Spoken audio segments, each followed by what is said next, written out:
It's about not wanting everything. That way you can be perfectly content not having anything.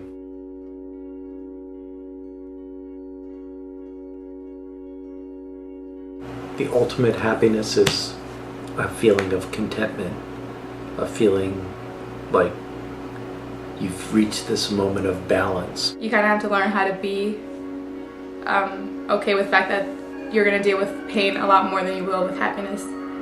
Moments that are happy, those are like the precious moments and the good moments. But there has to be bad. Everybody deserves to be like content with their life, I guess. Everybody should like enjoy to live and stuff and like have a reason to. I think the happiest moment of my life was 6 months into my first relationship ever. And I told this girl that I loved her and she said she loved me back. It was the best thing that's ever happened to me. I think happiness to me is connection. When you can connect to other people really and truly, and you can feel that force inside your body and inside your heart and have it fill your body. We're all in this moment together and we're all affecting each other in some way. When you're ignorant, everything's happy, like you don't really know much. Happiness is pretty fleeting whenever it happens. You can be content forever, and that's so much better. The happiest moment of my life, hands down, was the day my daughters were born. When my parents decided that they needed to start getting along and start working on their relationship after my sister came home from rehab. All these things that, you know, hurt sometimes, they teach you what true happiness can be.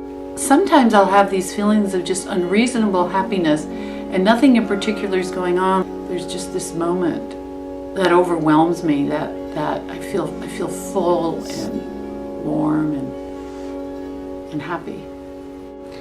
I think that you need happiness in your life, so not just to not be sad. Being at the playground with my kids, I could see the absolute contentment of them. They were at a young enough age where they were in that moment. They were absolutely 100% in that moment of just experiencing the playground or their friends, or it was all happening. And to me it was like, well, this is it. You can only know true happiness if you've known true sadness. Saddest moment of my life was probably the day I realized something was wrong with the same relationship. I faced, true rejection for the first time. And from that moment on, I never really felt good about myself. And I just haven't since 4th grade. Like when my dad died, I think I was so protected against what had really happened that I don't even think I let myself really experience what that meant, even though it happened when I was 13, until I was like in my 30s. The saddest day of my life was losing my baby, when my baby died. That was, and it was so shocking. I hadn't prepared myself, and I hadn't ever gone through anything like that. And that loss and just grief, and that was the worst thing I've ever experienced. If I'm feeling out of connection with myself or people I love, Being content is the ultimate goal, because that's the only thing that you can really control. Saddest days are associated with the deaths of friends and family.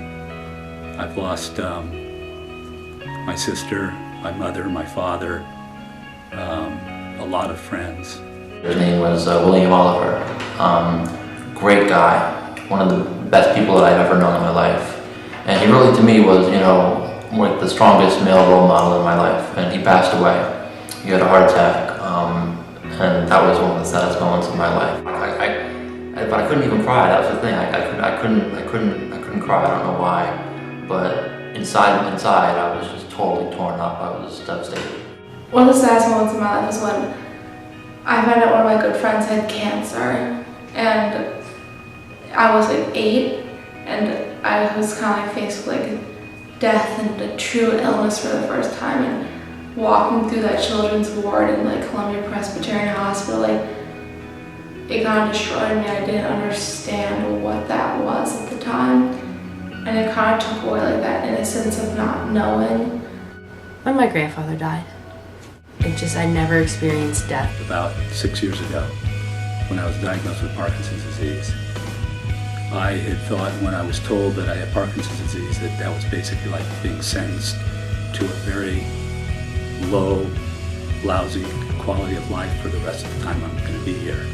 Someone that I knew had been raped. Knowing someone like so great who was just didn't deserve it, you know, and like I think seeing like how strong she stood through it, and she was still someone who was like very open to like loving people and just still okay with it, like with life, and like, you know, like willing to bear it after something so bad had happened. Well, the first I was just going along and I wanted a baby desperately, and I got pregnant and I was 6 months along, and basically the doctor said the baby's dying and is going to die, and you could wait till the baby dies and deliver, or you could, you know, precipitate the delivery, and which is what I did. And so we lost that baby, and then I had another 6 losses. I lost 6 babies. That's when I realized that people weren't infallible. I wasn't always going to be perfect and infallible, and my life could go in other directions, and I'm not perfect. You're in love with this girl, and you just can't tell them.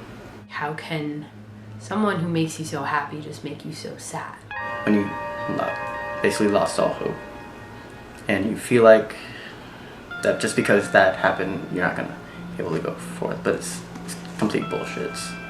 When you're sad, eventually you get over it and you learn things from it, and in the end it's not so sad. It's almost like a form of theater therapy where you act out a scene from your life that was really upsetting to you, and you act it out with real people, and you give them parts, but then you redo the scene in a way that would actually be satisfying to you. You know, someone said to me, you know, they said, why do you do all these things? You know, what do you feel is driving you to harm yourself? You know, why don't you love yourself?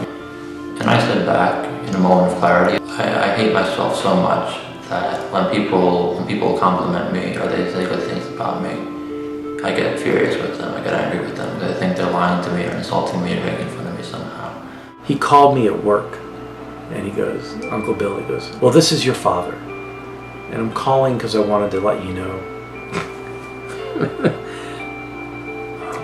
I'm going to cry when I say it, but he calls it, and he goes, you know, I'm calling to let you know that I'm really proud of you, and I respect what you've done with your life. You grew into a good man. And I just wanted to share that with you.